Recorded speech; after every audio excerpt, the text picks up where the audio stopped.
انشاءاللہ۔ یہ رمضان کا مہینہ بھی اللہ کی طرف سے بڑا عطیہ، بڑا انعام ہے، اس کی قدر کرنی ہے۔ اگر ایک عبادت اگر 70 گنا زیادہ اگر بڑھ جاتی ہے، اگر ہم نے 1 منٹ ضائع کیا تو ہم نے 70 منٹ ضائع کیے۔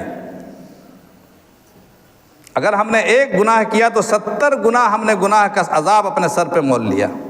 دل و دماغ کو پاک کرنے کی ضرورت ہے، اور روزہ اسی کیفیت کے ساتھ رکھنے کی ضرورت ہے کہ روزہ میں انسان اللہ کو یاد رکھے، اور اللہ کی جباری اور قہاری اور اللہ کی عظمت کا احساس کرے کہ اللہ کتنا بڑا مالک ہے کہ جب چاہتے ہیں کھلاتے ہیں اور پلاتے ہیں، اور جب چاہتے ہیں بھوکا رکھتے ہیں۔ اللہ کا حکم ہے۔ آج کھانا ہوتے ہوئے ہم کھا نہیں سکتے، پانی ہوتے ہوئے ہم پی نہیں سکتے۔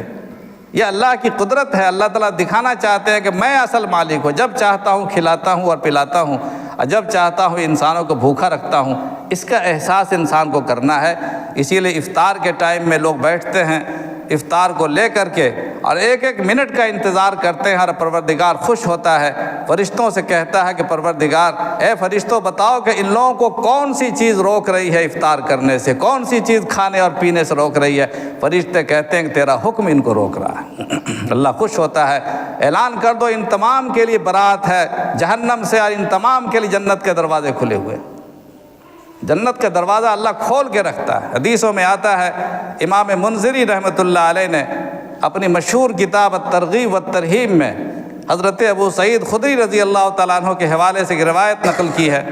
فرماتے ہیں کہ اللہ کے نبی صلی اللہ علیہ وسلم نے ارشاد فرمایا کہ جب رمضان المبارک کا مہینہ آتا ہے تو اللہ تعالیٰ فرماتے ہیں کہ جنت کے تمام دروازوں کو کھول دیا جائے، اور آسمان کے تمام دروازوں کو کھول دیا جائے۔ چنانچہ رمضان المبارک کا چاند ہوتے ہی آسمان کے تمام دروازے کھول دیے جاتے ہیں، اور اس وقت تک بند نہیں ہوتے ہیں جب تک کہ رمضان ختم نہیں ہوتا۔ آخری تاریخ تک وہ آسمان کے تمام دروازے کھلے رہتے ہیں۔ یہ رمضان کا استقبال ہے جو اللہ کی طرف سے کیا جاتا ہے۔ اور پھر فرماتے ہیں، اللہ تعالیٰ اعلان فرماتے ہیں کہ جو انسان اس موقع پر رمضان المبارک کے مہینے میں روزہ رکھے گا، اس کے لیے میری طرف سے ایک تو بڑا انعام ہے، ایک بڑا انعام ہے، ایک چھوٹا انعام ہے۔ چھوٹا انعام یہ ہے کہ چھوٹا انعام پہلے بتا دیں کہ بڑا انعام بتا دیں؟